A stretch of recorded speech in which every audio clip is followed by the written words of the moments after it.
Everyone has a personal brand, whether you're intentionally shaping it or letting others define it for you. Learn why that could be the difference in whether you get your next promotion, land your next client, and even directly impact your company's valuation. In this episode, I sit down with Elaine Acker, strategist, entrepreneur, and host of the Words and Influence podcast, who helps leaders clarify their message and turn words into influence. We explore how writing can organize your thinking, build trust at scale, and position you as a guide, not just an expert. Plus, how to align content with business goals and use AI without losing authenticity. You'll walk away rethinking how you show up and why your voice might be the most underleveraged asset in your leadership toolbox. Welcome to the No Limits Leadership Podcast. We discuss ancient wisdom, real-world experiences, and the latest concepts on mastering leadership of self and others. If you're committed to maximizing your life and your impact on the world, you're home. Welcome to the No Limits Leadership Podcast. I am your host, Sean Patton.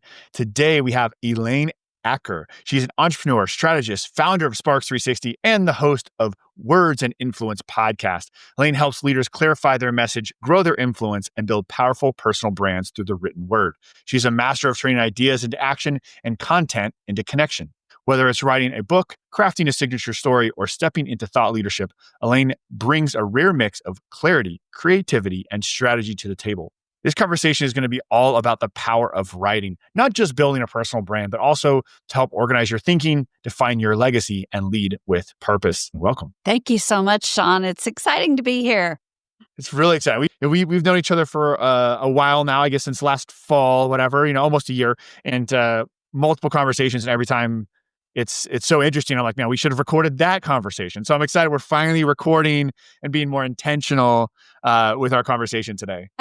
Why writing? Like, why did you pick this? Why is your passion? Why did you choose to focus here? It's funny. I have been a writer, I guess, since I was a kid. I was one of those kids that, published, if you will, my own book with cardboard and my dad's notepads. I wanted that book on the shelf. So it's been part of me, part of my DNA, probably my whole life. I worked at a newspaper. I worked for magazines. And so I've been all around publishing for a long time. And when I worked in marketing, I started seeing people who had such good lessons to share and things to tell people, but a lot of times they were very hesitant. And so I kind of set up shop right there at that intersection of marketing and publishing, because I think words have tremendous power in promoting your business. And it's something that you can do to educate and build your business at the same time. So you're educating your audience, but really laying that path out for business growth for yourself. You can do both. I mean, I think in this day and age, whether it's your personal brand or your company, like establishing yourself with your own thoughts and ideas in the marketplace, right, is more powerful than ever. Like just running an ad, showing people, using your thing or your service. A couple of testimonials is just not, people are just expecting more. I feel like they want to look deeper, right, into whatever your business is. Books in particular, sorry, I just interrupted you, but books in particular build relationships. And I think even before you get to the book piece, you look at what you're sharing online, on the things that you post on LinkedIn, and give people an insight into who you are and what you stand for and what your background looks like. So those are all the ways that you're building connection and relationships before you ever set out to actually promote your business. You've built this relationship with people through your words. And some people may be confused on this, but maybe an expert and then there's being a thought leader. What's the difference? Anybody can be an expert if they put in the time. Not everybody can be a thought leader in a way that they guide others and show people how they did it and show people how to think about something in a new way. I think one of the biggest misconceptions about thought leadership, too, is that it has to be this new, groundbreaking, earth-shattering development. It's not. It's the thing that you know and you do and you've internalized that you do probably better than anybody else, but you think everybody does it, so you discount it. Thought leadership is really just about sharing who you are and your perspective on your topic, your experiences. That's what that's all about. You just reminded me, and I need to look this up because I reference this every so often, and I keep forgetting the actual name of it. But there's a psychological principle or theory that my business coach shared with me a long time ago. And I was struggling with this exact thing you were talking about, which is basically the longer that you've known something or longer ago that you've applied something, the less value you place on it. Right. And so it's like, I remember I was just in a casual conversation with him and brought up like a principle I learned as a brand new, like second lieutenant when I'm 22 years old in the Army. I was like, well, here's the thing about that, like this leadership thing. He's like, that's amazing. He's like writing it down. Like, I got to share that with my clients. I'm like, nope, they're not all doing that. Like, because to me, it was like, I got taught this by some Army officer program, like when I was 22. He's like, no, like there's companies, like people aren't thinking this way. You're right. Like, even if we've internalized it or we've known something or we've applied something for an extended period of time. And so in our heads, we just devalue it until, and so how do we overcome that? Like, what's the process to take and recognize, how do we recognize if we're kind of blind to it to ourselves, like what needs to be brought to the forefront? Like, what are those lessons? Like, where do we even start to identify those things? One of the things I do with clients is to work through an interview process. And when we're talking in natural conversation, that's when some of these revelations come out, because as someone who doesn't know their business inside and out, I'm able to say, tell me what it was like when you went into that company and coached that team. What happened because you were there? What changed because you brought your insights? And once they start talking and I react, just kind of like the guy did that you were describing, if I get to have a reaction and say,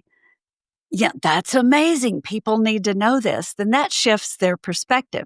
Now, the key is to be able to do that for yourself. And I think when we regularly share our thoughts without editing, in editing meaning the critic in our head saying that's not good enough or that's not what they need to know. I think if we have real conversations with our readers, even on LinkedIn, you can ask questions, you can start a conversation and find out what really resonates with people. So you just have to be brave enough to put it out there, even when you think everybody already knows this. This has already been said. When you're brave enough to put it out there and get reactions from people, that's when you start to really build the momentum based on things that you know that not everybody knows. I think back to you just reminded me of something that goes back a long time that I haven't talked about in a long time around writing, which is one thing that every new commander in the military would do, right? Your new commander would show up and he would always issue out a leadership philosophy.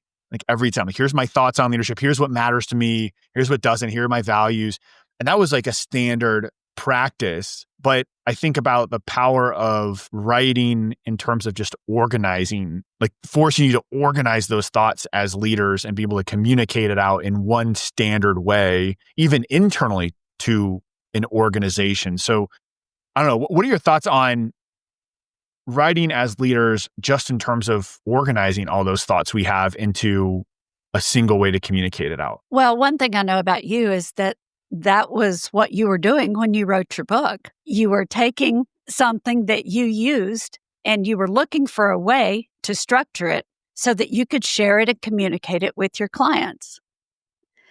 And I think when we do that, we're serving as a guide. So if we look at common storytelling elements, you have a... Sorry, can you hear my baby in the background? I can hear you. I'm going, oh, there's the little angel voice. We just woke up from a nap, so we'll see if he's a little angel or not for my wife out there right now, but yeah. When you see almost any movie and you look at the construct of the story, you've got heroes and then you've got guides. And if you look at the role those people play in others' lives, they're there to provide that framework, that checklist, the way forward. And I think that's what we do and can do in our thought leadership and in what we write, because we're giving people that path forward. Not everybody understands what those logical next steps should be. But if we simplify that for them based on the power of our experiences, that makes us a really treasured guide for others. I just want to call it something that really hit me there that was new for me, so maybe new for the audience too, to even think about, was so often I talk with maybe coaching clients or others about writing their own story or thinking of their own life as the hero, like their own hero's journey, right? Like think of all the things you've overcome, think of where you're headed, and but then to shift that a bit and be like, yes, each one of those guides in that story was probably a hero in their own story, right? But how can maybe shifting and writing and thinking about yourself not as the center of it all, right? Especially when it comes to marketing, but thinking of it as you're the guide and what is the hero's journey of the audience and how can you best serve them in that role? That's a powerful perspective shift, I think, for people putting out content or trying to be a thought leader or share their ideas with the world. And that is it. When people come and work with me on a book project or, sign up for the course, what's funny is in the course, the very first thing you do, you don't sit down and start writing. You don't learn about writing. You spend time thinking about your reader and what they need to know.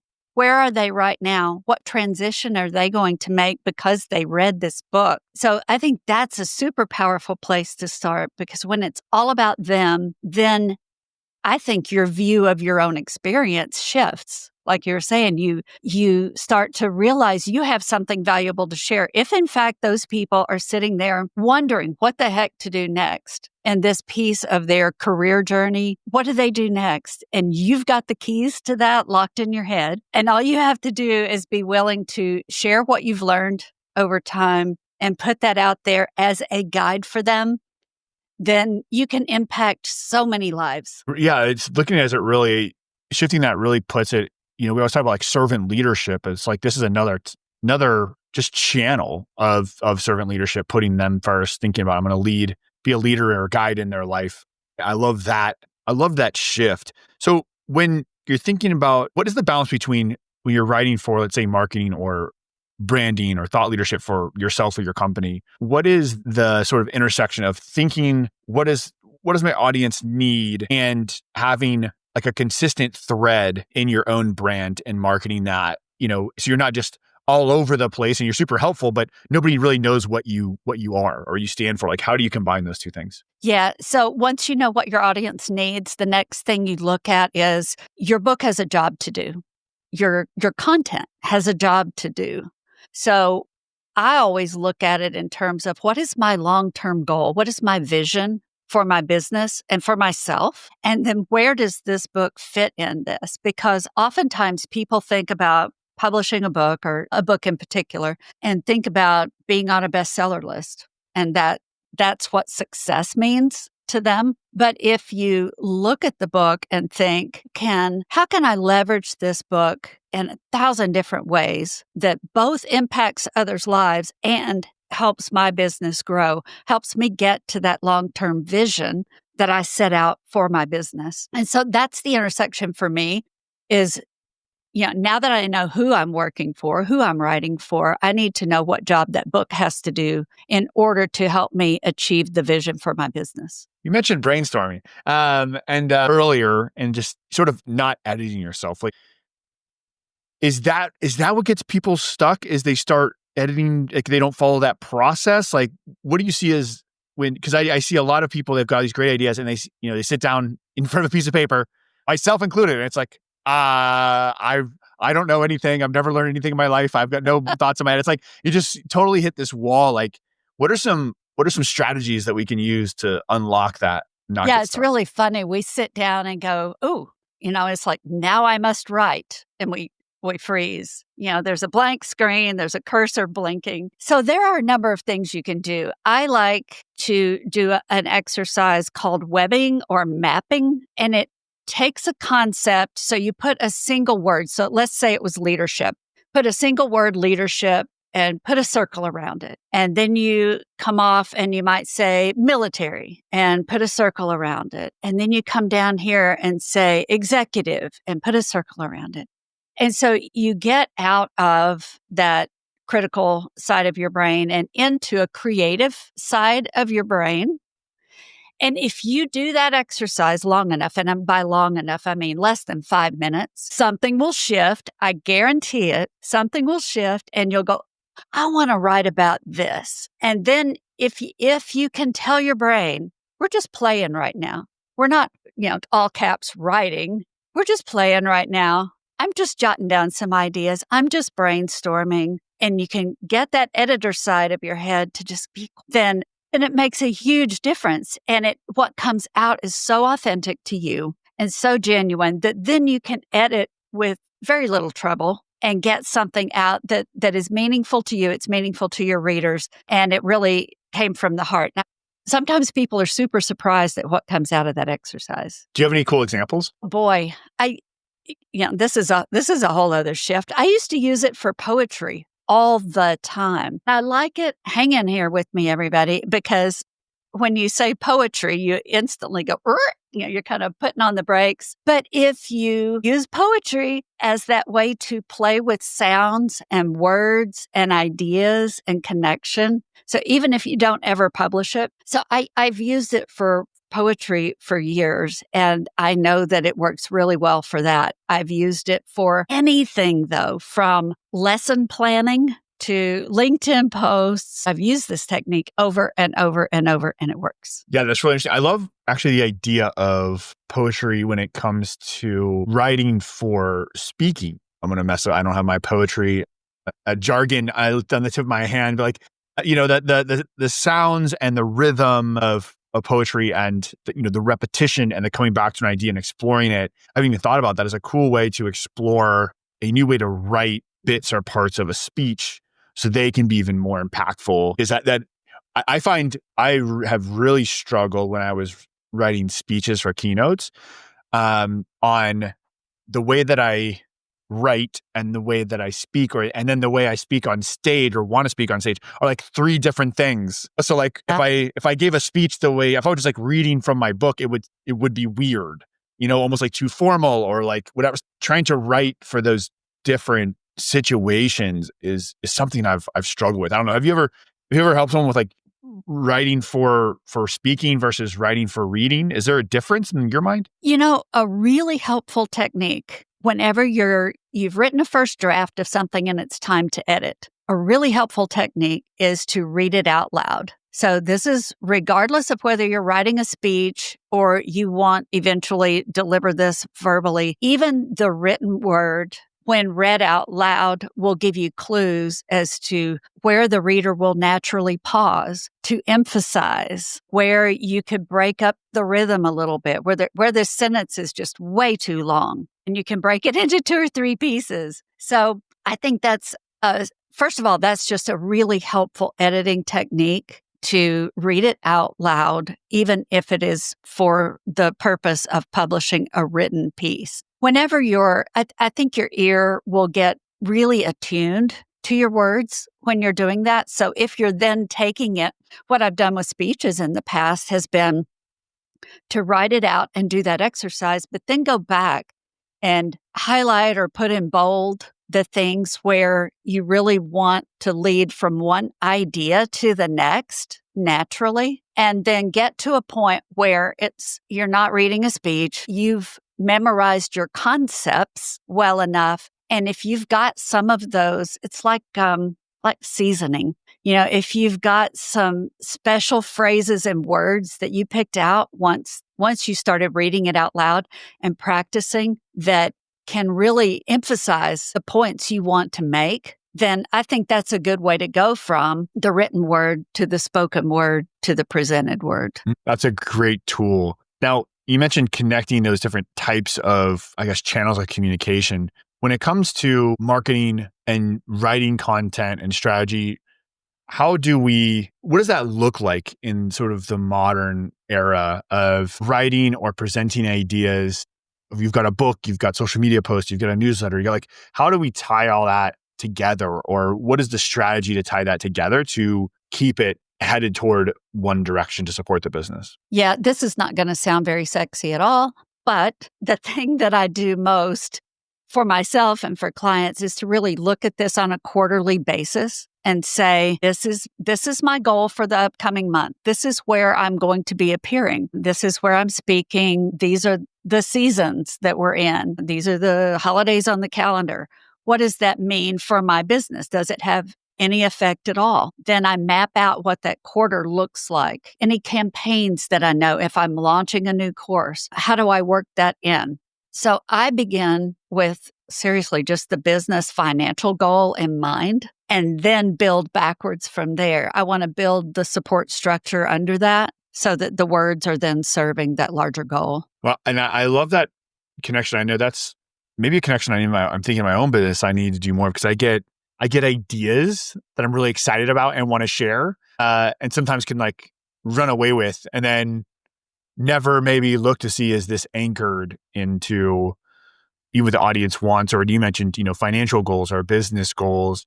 And I think this is important to think of not just for solopreneurs or creatives or thought leaders, but like I said, leaders inside of a business, right? Like if you're a leader in a business and your business is putting out content, like how are you tying business objectives and keeping that sort of top of mind when you're deciding what to create and put out into the world? Yeah, because you're right. I mean, if you're just going day to day, so think about how our energy shifts and our moods shift and the news shifts and we're reacting to all of these things. So if you haven't planned out your content to some degree, you don't have to have every word for a whole quarter already pre-written. But what you do have to know is what topics and what types of content are going to support your goals. Because if I sit down and just start writing about whatever has been in the news, first of all, it's probably not going to be anything good. And it's definitely not going to serve my purpose of enriching my audience's life if I'm just sitting down and doing this on the fly. But if I have this plan mapped out, this blueprint, and it will keep me from doing that. It'll keep me from sabotaging myself because I chased the last squirrel that ran by. And I had an idea that I loved. I do that. I can be the world's worst.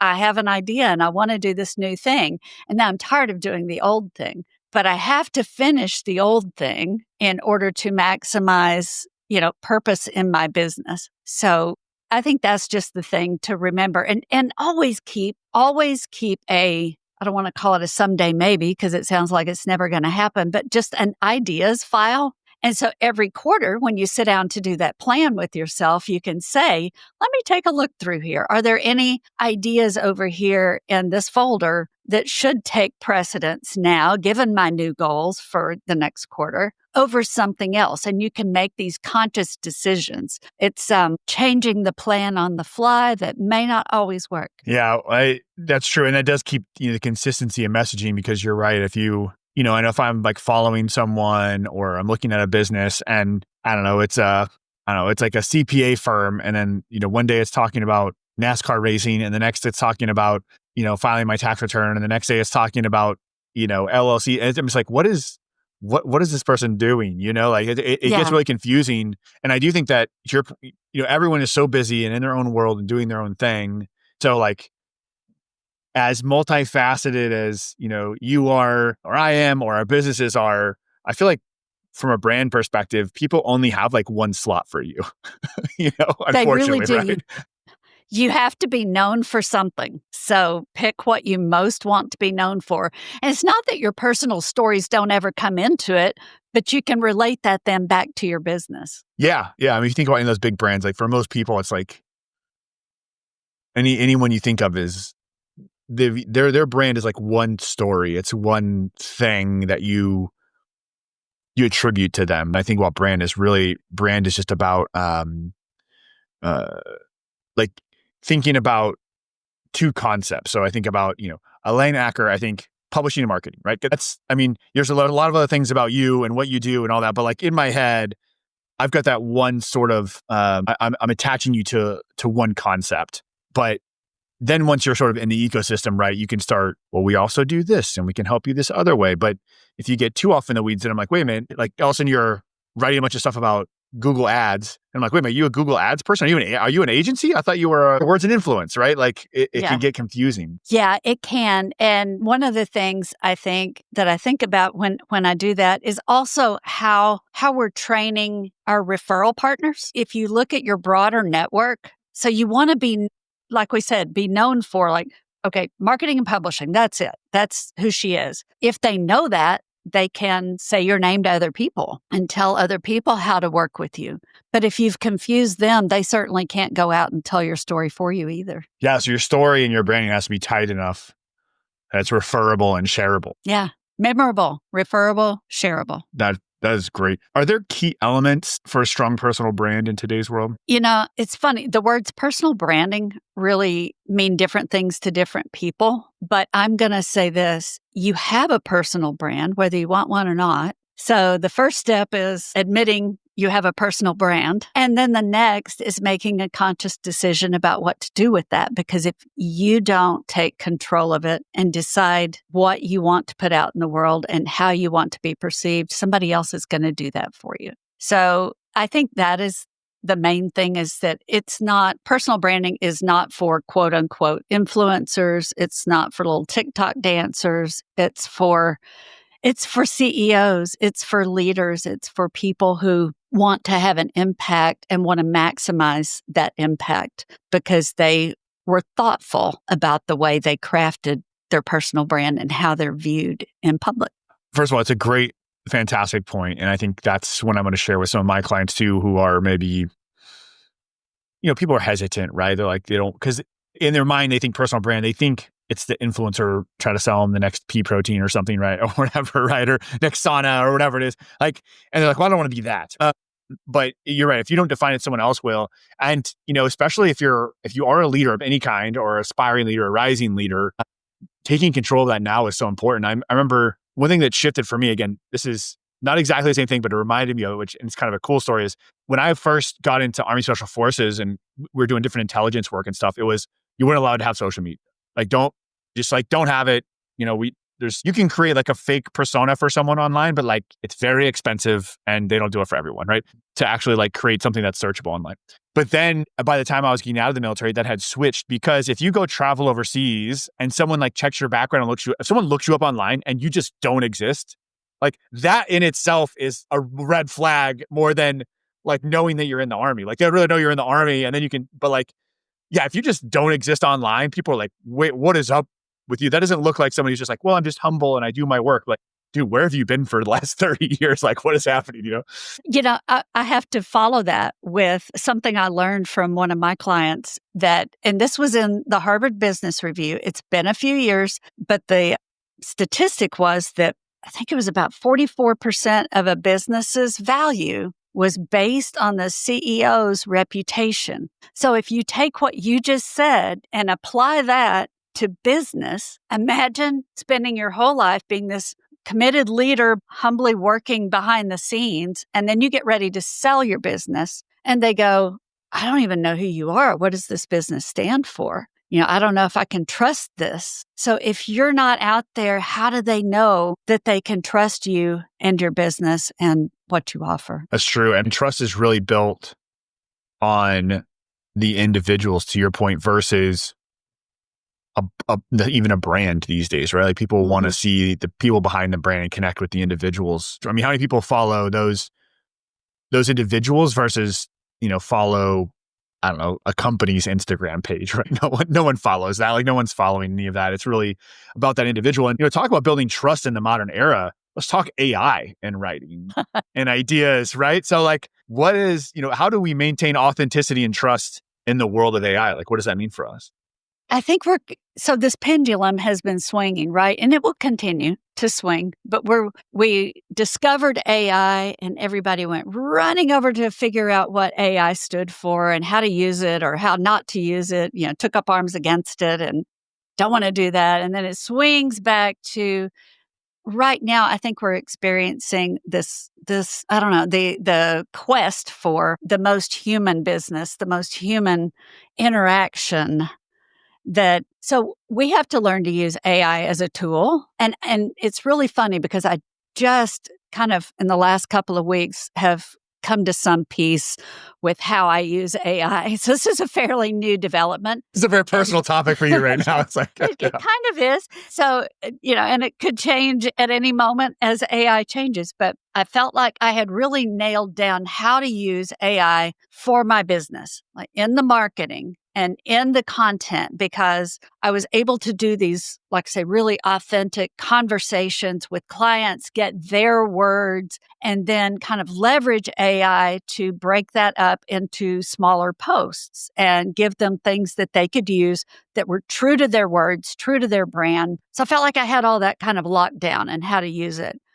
Where I didn't have it figured out was how that had impacted me creatively.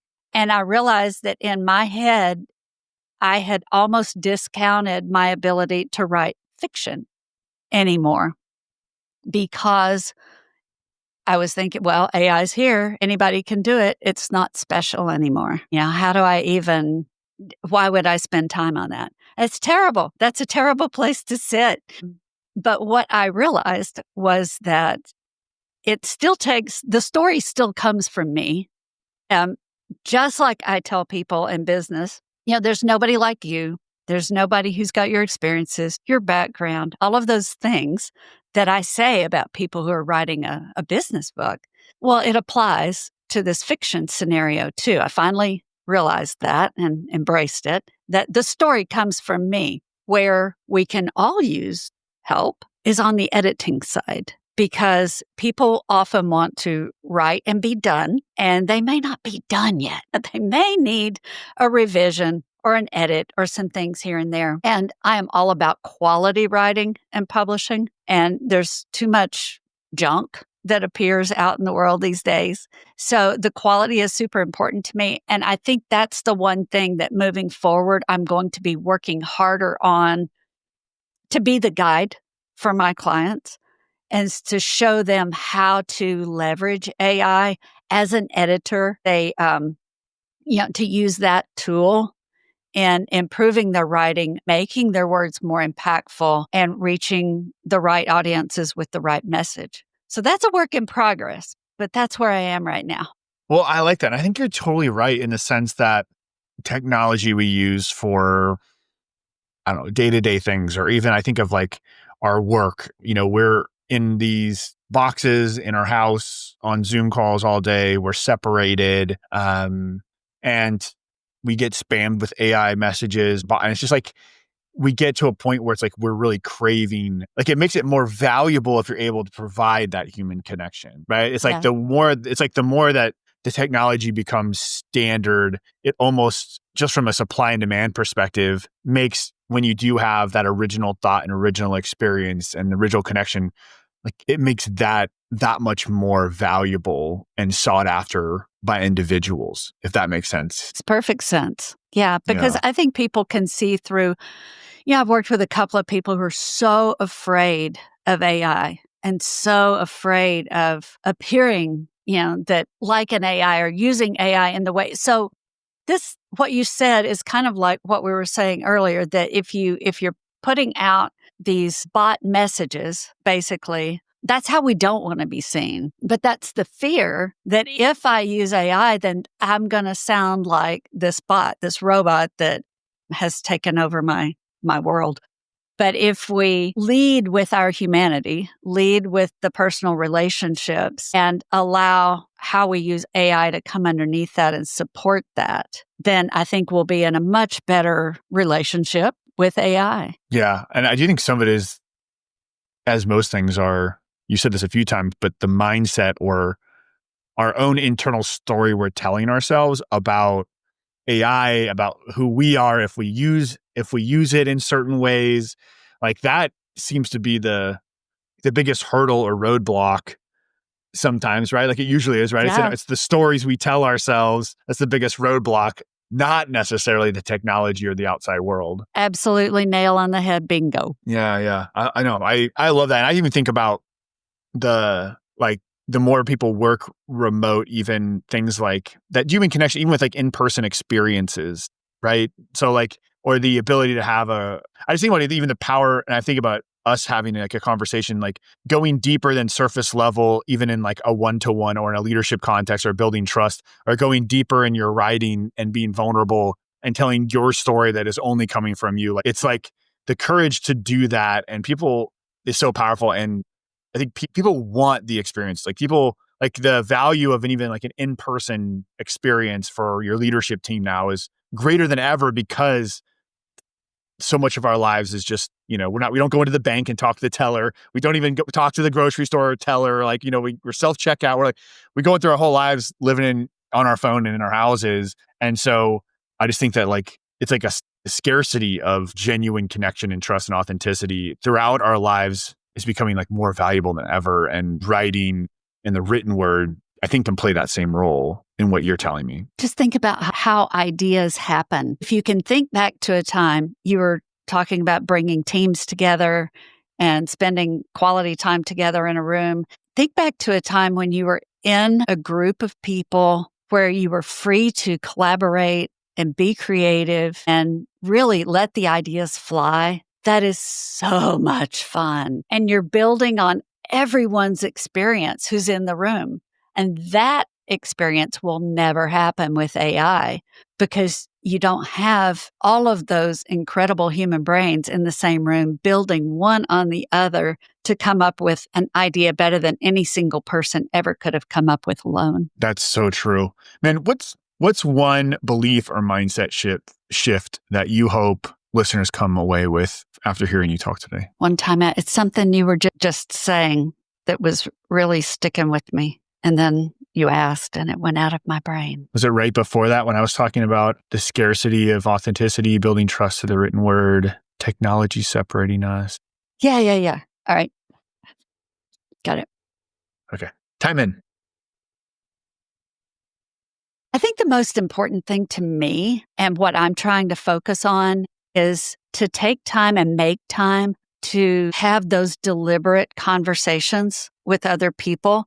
I think we may have to work a little harder at it than we used to. And we are all in our silos. But if we're willing to reach out and organize a group, organize a team meeting that's not just a meeting, not a meeting with a capital N, but a meeting of the minds where you have an opportunity to brainstorm and be creative. I think deliberately creating those opportunities for each other would be an awesome way to spend the next few months. I love that. That is amazing. Well, Elaine, you do fantastic work in helping people with, writing, content creation, branding, marketing, all of that. So if somebody's listening to this, they want to get a hold of you and find out how to work with you, where should they go? They can visit our website at Sparks, SPARX 360.com.